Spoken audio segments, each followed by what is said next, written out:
Haya sasa ni mwendelezo wa masomo yetu mbalimbali.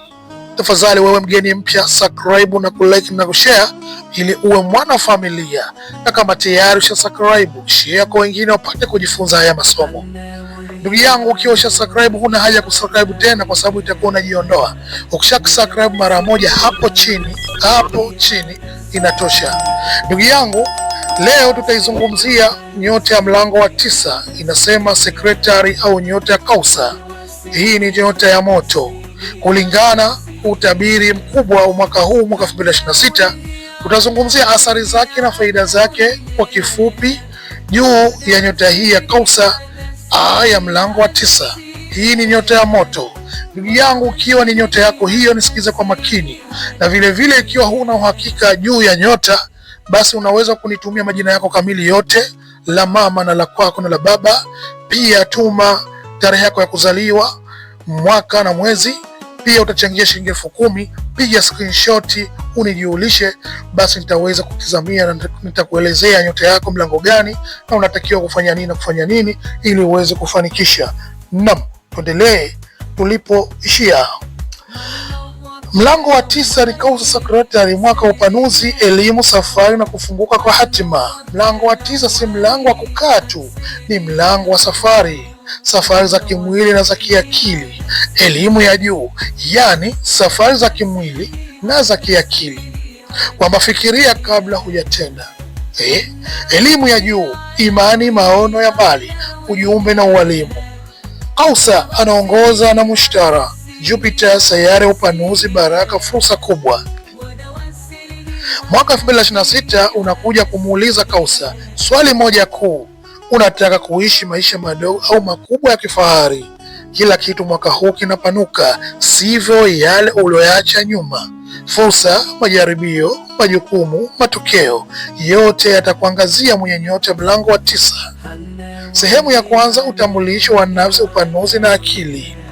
Kausa mwaka 2026, uhalisi. Unahisi hamu ya kujifunza zaidi, kusafiri, kubadili mazingira, yani utakuwa una hamu ya kujifunza mambo tofauti. Vile utakuwa na hamu ya kusafiri sehemu tofauti, kubadili mazingira, mara leo weke hivi, mara kesho weke vile. Na kama ni chumbani au ndani ya nyumba, kama umetia rangi nyingine, basi utabadilisha rangi. Kama ulinunua mavazi fulani, basi utanunua na mavazi mengine. Yani itakuwa una exchange, urakabati kwa kipindi hichi. Mawazo mapya yanakuja kwa kasi, unachoka na mipaka ya zamani. Hii ni ishara kuwa nafsi yako inataka kukua zaidi, si kurudi tena nyuma. Somo kuu la mwaka: elimu ya kweli si ya vitabu tu, ni ya uzoefu. Ukikubali kujifunza, milango inafunguka. Ukikataa, unajisikia kufungwa hata ukiwa huru. Sehemu ya pili: kazi, kipato, biashara, fedha. Mwanzo wa mwaka Januari, March, kipato kinaweza kuwa cha kawaida au kuchelewa kidogo. Kipindi cha kupima mwelekeo wa kazi, ujiuliza, hii ndiyo njia yangu ya kweli? Onyo: usikubali kazi au biashara isiyo na maana muda mrefu, utakuja juta. Fikiria kabla hujatenda. Kipindi cha fursa kubwa, April, June, Mushtara anafungua kazi mpya, masomo mengi, ufadhili ya watu tofauti, safari za kikazi, utapokea simu nyingi. Fursa zinaweza kutoka mbali, nchi nyingine au miji mingine au maeneo mengine. Watu usiowazoea watakusogelea karibu zaidi katika mwaka huu. Biashara zenye baraka kwa Kausa: elimu na mafunzo, usafiri na utalii, biashara ya mtandaoni, uandishi, hotuba, ualimu, sheria, dini, falsafa. Kilele cha fedha Julai, Septemba. Mapato yanaongezeka, lakini pia matumizi yanaweza kupanda. Anasa zinaweza kukuvuta. Kanuni ya Kausa mwaka 2026: usipanue matumizi kuliko maono. Mwisho wa mwaka Oktoba, Disemba, utulivu wa kifedha unaonekana. Kausa aliwekeza kwenye maarifa, anavuna kwa muda mrefu. Msingi wa mwaka huu unawekwa wazi kabisa kwenye maisha yako. Sehemu ya 3: mitihani ya maisha, majaribio. Mtihani wa kuzidisha, kuahidi mengi, kuanzisha miradi mingi itakuchanganya. Kuwa makini, ni kukosa kumaliza. Jitahidi unapoanzisha, maliza jambo lako. Usiende huku na huku, utaharibikiwa zaidi. Jifunze kuchagua bila kukurupuka. Namba 2, mtihani wa nidhamu. Uhuru bila nidhamu huleta hasara. Uhuru wenye mpangilio huleta baraka.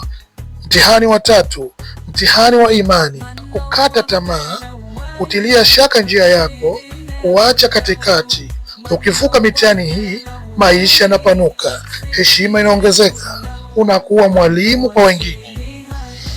Kwa mtizamo nyota hii, mlango wa 9 Kausai, sehemu ya 4, mapenzi, ndoa, mahusiano. Kausa asiye na mwenza, mapenzi mwaka 2026 yanakuja kupitia safari au mtu wa mbali. Anavutia watu wenye maono, wenye akili, wenye uhuru wa mawazo. Kipindi kizuri Mei Oktoba. Kausa aliye kwenye uhusiano wa ndoa, mwaka wa kupima maono ya pamoja. Changamoto, kutaka uhuru kupita kiasi. Mtu mwenye nyota ya Kausa, iwe mwanamke iwe mwanaume.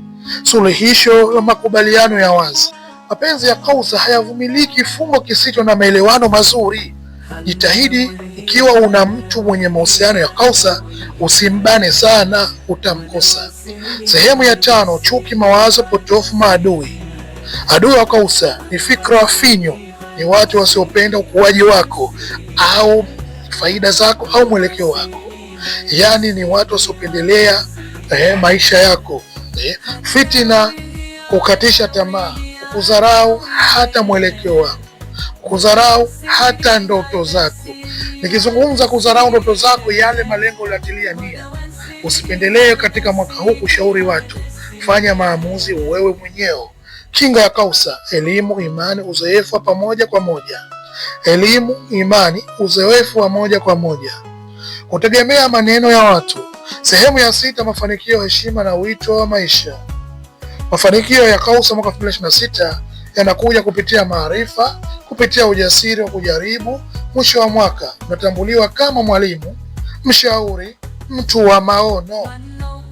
Hitimisho. Mlango wa 9 haufunguki kwa hofu, unafunguka kwa ujasiri wa kujifunza, kusafiri na kuamini njia zako.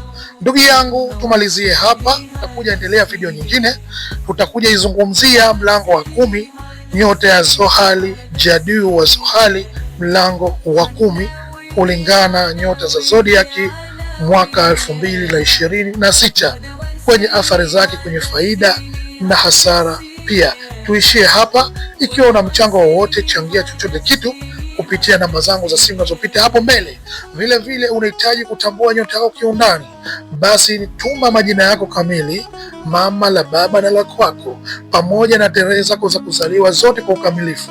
Pia changia shilingi 10,000, piga screenshot, basi nitaweza kutizamia na muda mfupi nitakurejea na kukupa na kuweza kukueleza nyota yako ni ipi na unatakiwa uwe vipi kwenye maisha yako kwa ujumla.